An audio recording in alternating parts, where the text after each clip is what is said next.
முன்னாடியெல்லாம் பார்த்தீங்கன்னா time spend பண்ணுறதுக்காக இருந்தாலும் சரி, பிள்ளைங்களுக்கு லீவ் விட்டாலும் டக்குன்னு எல்லாருக்குமே தோன்றது வந்து குளச்சல் பீச் தாங்க. அப்படி தான் போய்கிட்டு இருந்த அந்த டைமில் வந்து திடீர்னு இந்த பார்க் வந்து ஓப்பன் பண்ணாங்க. ஃபஸ்ட்டில் வந்து ஓப்பன் பண்ண டைமில் வந்து நல்லா தான் இருந்துச்சு. But at the same time பக்கத்தில் ஏவிஎம் சேனல் வந்து ஓடிக்கிட்டு இருக்குதுங்க.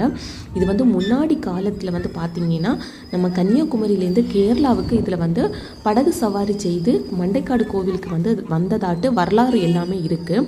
பட் இதை பார்க்கும்போது உண்மை அப்படின்னு தாங்க நினைக்க தோணுது. பட் இப்போ எல்லாம் பார்த்தீங்கன்னா அந்த ஏவிஎம் சேனல் வந்து ரொம்பவே மோசமாக இருக்குதுங்க.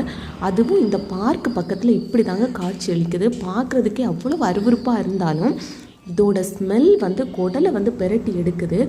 ஆனால் பார்த்தீங்கன்னா பார்க்கில் வந்து சின்னவங்க முதல் முதியவர்கள் வரைக்கும் நிறைய பேர் வந்து போய்கிட்டு இருக்காங்க.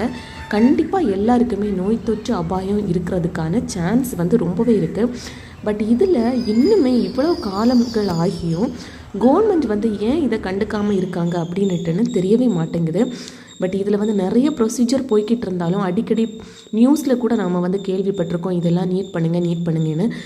பட் கவர்மெண்ட் வந்து எந்த ஒரு முன்னேற்பாடுகளும் எடுத்தது மாதிரி தெரியவே இல்லை.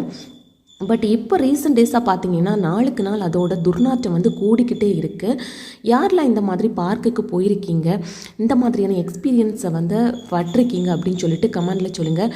பட் இப்போ வந்து பார்த்தீங்கன்னா காற்றடிக்கும் போது அதோட ஸ்மெல் வந்து ரொம்பவே அதிகமாக வீசுதுங்க. பெரியவங்களாக இருக்கிற நமக்கே இவ்வளவு கொமட்டல் வரும்போது பிள்ளைங்களுக்கு வந்து சொல்கிறதுக்கே தெரியாது. கண்டிப்பாக இதில் இருந்து நோய் தொற்று அபாயம் இருக்கிறதுக்கு ரொம்பவே சான்ஸ் இருக்குது. அது கூடவே நிறைய கொசுக்கள் கூட இருக்குது. பட் ஒரு 5 o'clock இருந்து பார்த்தீங்கன்னா இங்கே வந்து மக்கள் கூட்டம் அவ்வளவு அதிகமாக இருக்குது.